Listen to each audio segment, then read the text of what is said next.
Hi viewers, and welcome to Does My Bank Still Love Me? My name is Triana Holiday, and I'm a producer that works on the background of this show.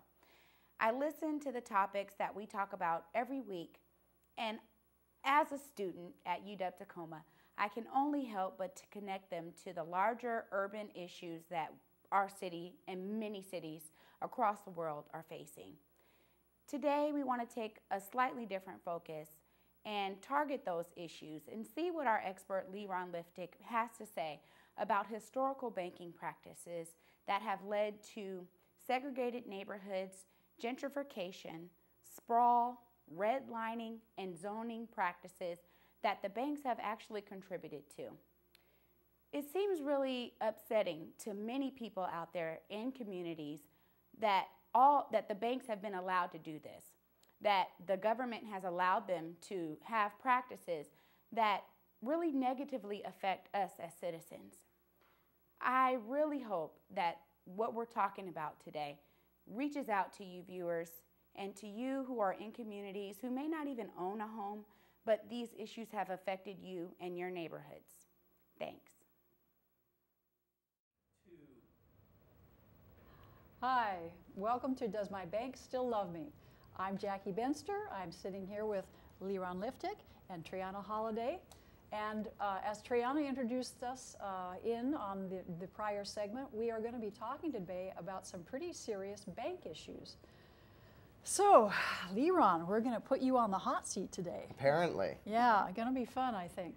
So, Triana was mentioning zoning, redlining, gentrification, banking practices that have been around for a really long time.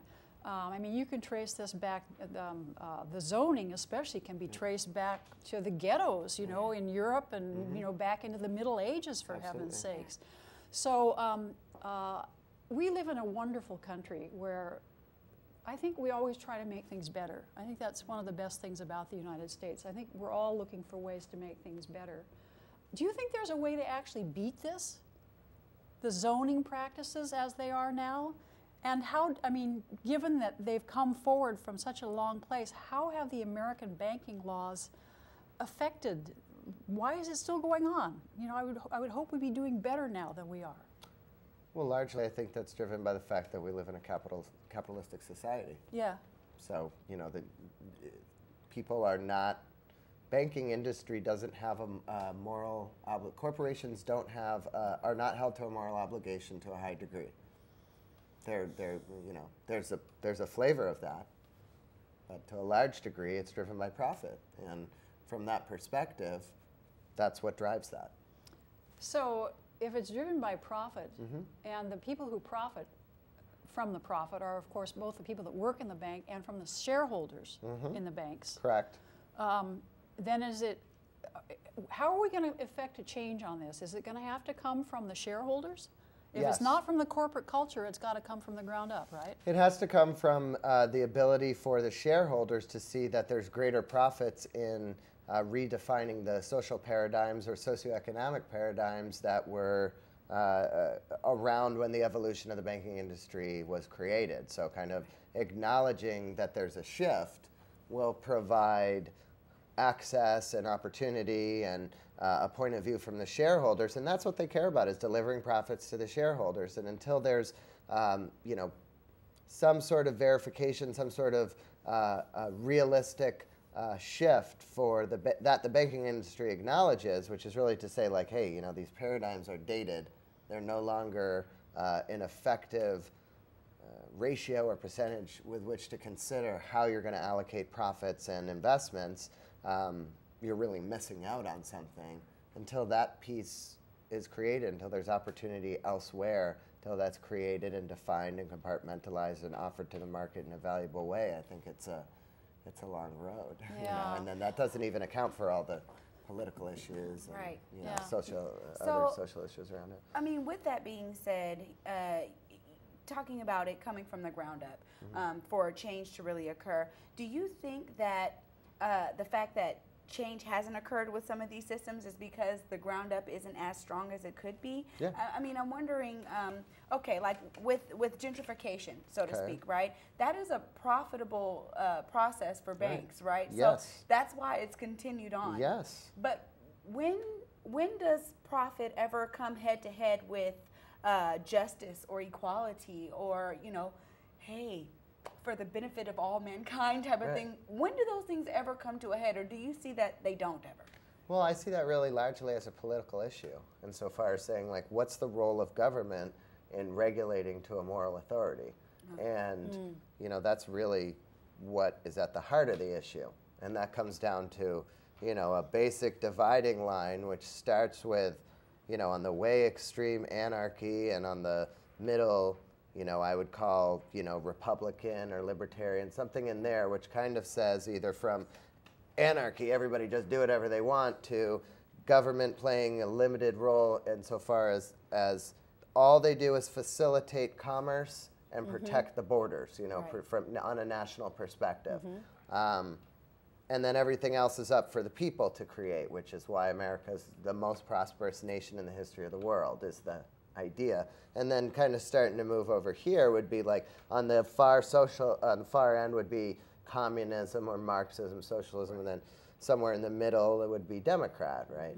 Which is kind of a belief that, in my experience, right, that, you know, government should play a protective role and offer a minimum degree of social services, and government should, you know, play a role in those things. For instance, hey, you're continuing to contribute to the top 3% wealth holders in the country.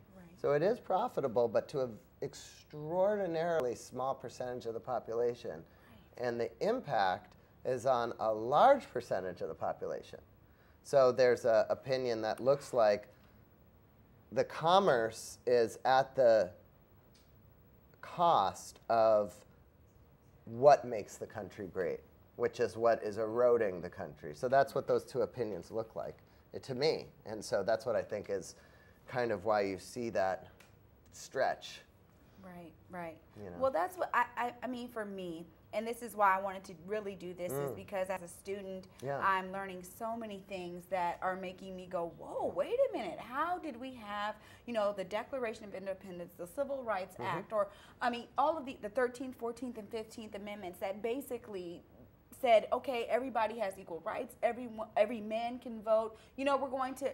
They let women vote now, too. Yeah. Do you believe it? It's crazy. And boy, did they fight hard for that right. Man alive, the women fought hard. But I just found that out last week. You know, with all of these really hypocrisies, right? How it seems to me that your perspective is that the banks really are just playing their role in what's kind of been laid out for them. Is that really what's going on here? Well, it's really interesting that you bring that up. First of all, I think I just kind of want to mention that, like, anybody listening to this who hasn't read those documents should read them. If you haven't read the United States Constitution, you haven't read the Federalist Papers, you haven't read Washington's Farewell Address, you haven't read the Declaration of Independence, you haven't read the Civil Rights Bill.